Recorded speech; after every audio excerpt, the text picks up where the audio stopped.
Hi, Eric Wilson here, 30-year independent licensed mechanic. In the next short while, I'm going to show you the inside story on this 2009 Nissan Versa, and so you can make yourself an informed decision. Now, coming in on the front right tire, you got about 30% tread on all-season radios, down but not out. Now, coming behind the front right tire, the first thing I want to point out, this is the right outer tie rod. Now, this is the only thing that holds the right wheel to the steering.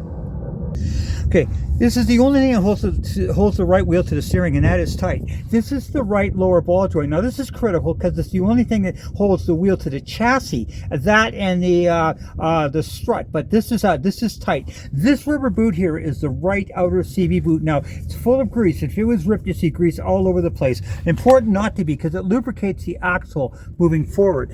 This is the inner CV boot, same thing, full of grease. If it was ripped, you see grease all over the place. This is the right sway bar link to connect it from there up to up to there. Now, that's important to be connected because it dampens the sway as it goes around the corner. Now, this is your right front strut. Now, there's no brakes in the spring suspension. More importantly, look inside there. That tube in the middle there is all full of oil. If it was leaking, you see it dripping all the way down here.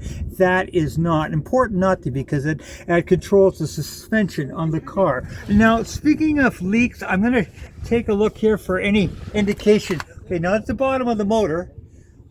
Good and dry. Bottom of the transmission, good and dry. So I don't see any indication of leaks there. Now, this is your catalytic converter. Nothing wrong with it. Trouble is that people are reaching under it and going cut and going cut, and you got yourself $1,000 repair because they're taking it to the wrecking yard and getting $100 to $125 for that.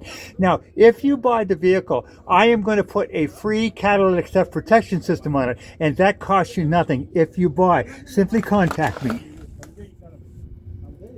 Now, coming in on the right rear tire, down about 30% there. Again, down but not out. Now, coming behind the right rear tire, first thing I want to point out, the right rear spring suspension, that is no cracks, no breaks. This is your right shock. Now, same thing, full of oil. If it was leaking, you see it dripping all the way down here. Your brakes, you've got about 20,000 K left on the rear brakes, about 30,000 K, a little less brakes on the back than you have in the front. Okay, or then you have in the back than you have in the front. No indication of leaks here that I can see.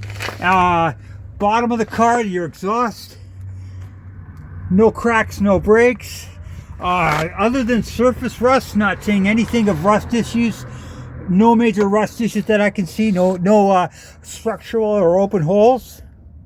Now, coming into the left front tire, you got about 30% tread left, definitely down, but not quite out. Coming behind the left front tire, left outer tie rod is tight, left lower ball joint is tight, left outer CV boot, good and dry, left inner CV boot, good and dry. More importantly, look behind there, very dry, and that's important. No leaks on your driveway. Your left spring suspension, no cracks, no breaks. Again, good and dry on your shock, and on your brakes, you've got about 30,000 K left on the front brakes. Coming in on the left rear tire, you got more tread on this than you have on the other wheels. On this one, you got about 50% tread, a little more tread there. Coming behind the left rear tire, your left rear shock, good and dry. Your left rear spring suspension, no cracks, no breaks. No visible leaks that I can see, but 20,000 K on your rear brakes. Yeah, so that's what the bottom of the vehicle is. Now I'll take you up and show you the top and the motor. Okay, with the scanner plugged in, it says no codes are stored in the module, so it doesn't have any trouble codes, which is a good thing. Okay, with the motor running, very, very smooth. Okay, shot of the exhaust with the motor running, very, very clean.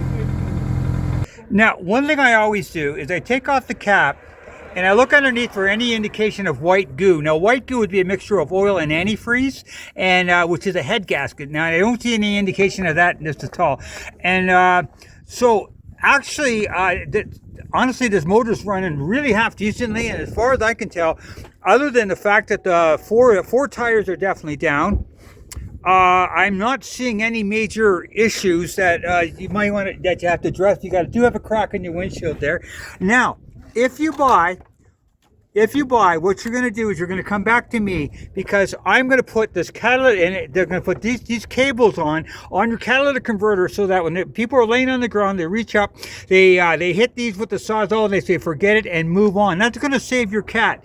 Number two, I'm going to put this on the motor. Now, this on the motor, I've used these for 30 years, and it saves 15% gas, gas or diesel fuel. I've used them for 30 years. They never fail. This is going to plug into the OBD 2 port, and the combination of these two are going to save you 15% of your fuel mileage. Now, that is free if you buy.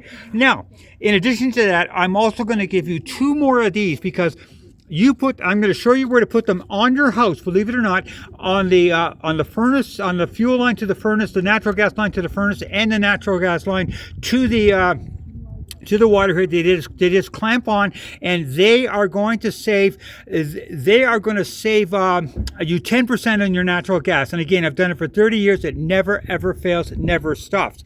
So give me a call, and if you decide that this is for you, then contact me, and I'm going to do that, what I call the 2 for free. And hopefully this will help you make an informed decision, because I am the Cowboy Mechanic. Bye-bye.